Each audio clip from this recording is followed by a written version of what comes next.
ನೋಡಿ, chicken ghee roast, France pepper, butter garlic, chicken jasmine. ಏನಿದು hotel menu, ಬಾಡೂಟದ menu ಅಂತ ಹೇಳ್ತೀರಾ? ಇದೆಲ್ಲ ಈ ಪವಿ ರೇಣುಕಾಸ್ವಾಮಿಯ ಹತ್ಯೆಯ ಆರೋಪಿ ನಂಬರ್ 1 ಪವಿತ್ರ ಮತ್ತು ದರ್ಶನ್ ಸವಿದಿದ್ದು ಕೊಲೆ ಮಾಡೋಕ್ಕೂ ಮುಂಚೆ. ಚಿಕನ್ ಜಾಸ್ಮಿನ್, ಫ್ರೈಡ್ ರೈಸ್ ಎಲ್ಲವನ್ನು ಕೂಡ ಪವಿಗೆ ಅಂತೇಳಿ ದರ್ಶನ್ ಫುಡ್ ಆರ್ಡರ್ ಮಾಡಿರ್ತಾರೆ. ಭರ್ಜರಿ ಬಾಡೂಟ ತಿಂದು ರೇಣುಕಾಸ್ವಾಮಿ ಮೇಲೆ A2 ದರ್ಶನ್ A1 ಪವಿ ಹಲ್ಲೆ ಮಾಡ್ತಾನೆ. ಪವಿತ್ರ ಜೊತೆ ಬೊಂಬಾಟ್ ಭೋಜನವನ್ನ ಸವಿದು ಆಮೇಲೆ ಎರಡೆರಡು ಬ್ಯಾಟಿಂಗು. ಸ್ಟೋನಿ ಬ್ರೂಕ್ ರೆಸ್ಟೋರೆಂಟ್ ಸಿಬ್ಬಂದಿ ಬಿಚ್ಚಿಟ್ಟಿರುವಂತಹ ರಹಸ್ಯ ಇದು.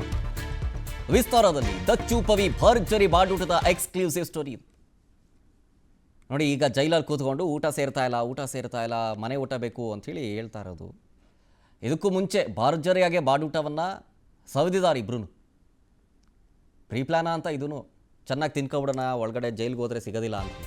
ಜೂನ್ 8ನೇ ತಾರೀಕು ಸ್ಟೋನಿ ಬ್ರೂಕ್ ಪಬ್ನಲ್ಲಿ ದರ್ಶನ್ ಪಾರ್ಟಿ ಮಾಡ್ತಾ ಇದ್ದಿದ್ದು ನಿಮಗೆಲ್ಲ ಗೊತ್ತೇ ಇದೆ. ಈಗಾಗಲೇ ದರ್ಶನ್ಗೆ ಚಿಕ್ಕಣ್ಣ, ಯಶಸ್ ಸೂರ್ಯ, ಈ ಕೊಲೆಯ ಆರೋಪಿಗಳಲ್ಲಿ ವಿನಯ್, ಪ್ರದೋಷ್, ನಾಗರಾಜ, ಲಕ್ಷ್ಮಣ್ ಹಾಗೂ ಪವನ್ ಎಲ್ಲರೂ ಕೂಡ ಸಾಥ್ ಕೊಟ್ಟಿದ್ರು.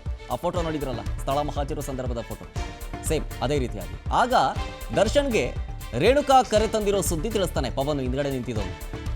ಪವನ್ ಹೇಳ್ತಾ ಇದ್ದಂತೆ ಪವಿಗೆ ವಿಡಿಯೋ ಕಾಲ್ ಮಾಡ್ತಾನೆ ದರ್ಶನ್, ಬಾ ಒಂದು ಗತಿ ಕಾಣಿಸೋಣ ಅಂತ. ಸೊ ಹೋಗೋಕ್ಕೂ ಮುಂಚೆ ಪವಿತ್ರ ಗೌಡ ನಿವಾಸಕ್ಕೆ ಹೋಗೋಕ್ಕೂ ಮುಂಚೆನೆ ಪಾರ್ಸಲ್ ತಗೊಂಡೋಗ್ತಾನೆ. ಪವಿತ್ರ ಗೌಡಗೆ ನಾನ್ ವೆಜ್ ಪಾರ್ಸಲನ್ನು ದರ್ಶನ್ ತಗೊಂಡೋಗಿ ಸ್ಕಾರ್ಪಿಯೋದಲ್ಲಿ ಅದನ್ನು ತಂದ್ಕೊಂಡು ಬರ್ತಾರೆ. ಆಮೇಲೆ ಇಬ್ಬರು ಬಾಡೂಟ ಸವಿದು ಆಮೇಲೆ ಮತ್ತೊಂದು ಬ್ಯಾಟಿಂಗ್ ಆಡೋದಕ್ಕೆ ಶೆಡ್ಗೆ ಹೋಗಿದ್ದು. ಡೀಟೇಲ್ಸ್ ಕೊಡ್ತಾರೆ ನಮ್ಮ ಪ್ರತಿನಿಧಿ ಅರವಿಂದ್ ನೇರ ಸಂಪರ್ಕದಲ್ಲಿ. ಅರವಿಂದ್, ಈಗಷ್ಟೇ ಹೇಳ್ತಾ ಇದ್ದೆ, ಜೈಲಿನಲ್ಲಿ ಊಟ ಸೇರ್ತಾ ಇಲ್ಲ ಅಂತೇಳಿ ಮನೆ ಊಟಕ್ಕೆ ಬೇಕು ಅಂತೇಳಿ ಅರ್ಜಿ ಸಲ್ಲಿಸಿದ್ರು. ಮೋಸ್ಟ್ಲಿ ಅವರೆಲ್ಲ ಪ್ರೀ ಪ್ಲಾನ್ ಮಾಡ್ಕೊಂಡು ಓಕೆ ಕೊಲೆ ಮಾಡಿಬಿಡ್ತೀವಿ, ಜೈಲಿಗೆ ಹೋಗ್ತೀವಿ, ಊಟ ಸಿಗಲ್ಲ, ಭರ್ಜರಿಯಾಗಿ ಬಾಡೂಟ ಸವಿದು ಬಿಡೋಣ ಅಂತ ಪ್ಲಾನ್ ಇಟ್ಕೊಂಡೆ ಇಷ್ಟೆಲ್ಲ ಮಾಡಿದ್ರ ಅಂತ ಏನು ಗೊತ್ತಾಗ್ತಾ ಇದೆ ಸ್ಟೋನಿ ಬ್ರೂಕ್ ಹೋಟೆಲ್ನ ವೇಟರಿಂದ?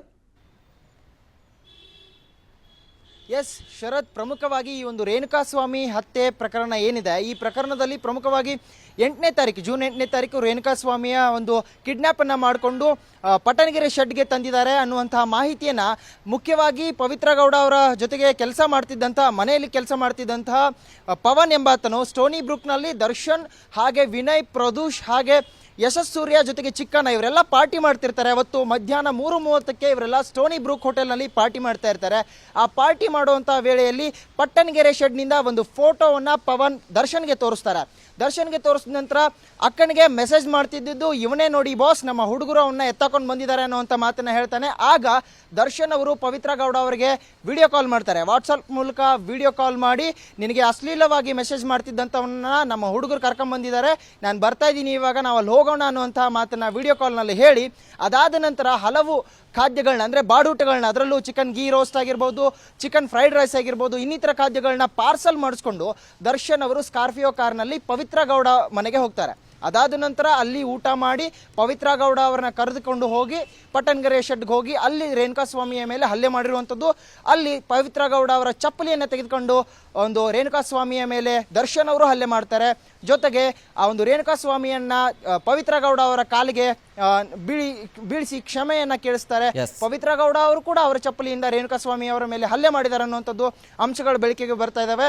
ಇವತ್ತು ಅಂದ್ರೆ ಏನು ಒಂದು ಸ್ಟೋನಿ ಬ್ರೂಕ್ನಲ್ಲಿ ಏನು ಘಟನಾವಳಿ ನಡೆದಿತ್ತು, ದರ್ಶನ್ ಅವರು ಯಾರೊಟ್ಟಿಗೆ ಒಡನಾಟ ಇಟ್ಕೊಂಡಿದ್ರು, ಅಲ್ಲಿರುವಂಥ ಸಿಬ್ಬಂದಿ, ಸ್ಟೋನಿ ಬ್ರೂಕ್ನಲ್ಲಿದ್ದಂತಹ ಸಿಬ್ಬಂದಿ ವೇಟರ್ಗಳು ಒಂದು ಹೇಳಿಕೆಯನ್ನು ನೀಡಿರುವಂಥದ್ದು. ಇದು ಈಗ ತಿಳಿದು ಬರ್ತಾ ಇರುವಂತಹ ಮಾಹಿತಿ. ಶರತ್, ಥ್ಯಾಂಕ್ ಯು ಅರವಿಂದ್ ಡೀಟೇಲ್ಸ್ಗಾಗಿ. ಅನುಕ್ಷಣದ ಸುದ್ದಿಗಳಿಗಾಗಿ ವಿಸ್ತಾರ ನ್ಯೂಸ್ ಯೂಟ್ಯೂಬ್ ಚಾನೆಲ್ ಸಬ್ಸ್ಕ್ರೈಬ್ ಮಾಡಿ. ಹೊಸ ಸುದ್ದಿಗಳ ನೋಟಿಫಿಕೇಶನ್ಗಾಗಿ ಬೆಲ್ ಐಕಾನ್ ಕ್ಲಿಕ್ ಮಾಡಿ. ಲೇಟೆಸ್ಟ್ ಅಪ್ಡೇಟ್ಸ್ಗಾಗಿ www.vistaranews.com ವೆಬ್ಸೈಟ್ಗೆ ವಿಸಿಟ್ ಮಾಡಿ. ಅಂಗೈಯಲ್ಲೇ ಜಗತ್ತಿನ ಸುದ್ದಿ ತಿಳಿಯಲು ವಿಸ್ತಾರ ನ್ಯೂಸ್ ಕನ್ನಡ ಆಪ್ ಡೌನ್ಲೋಡ್ ಮಾಡಿ.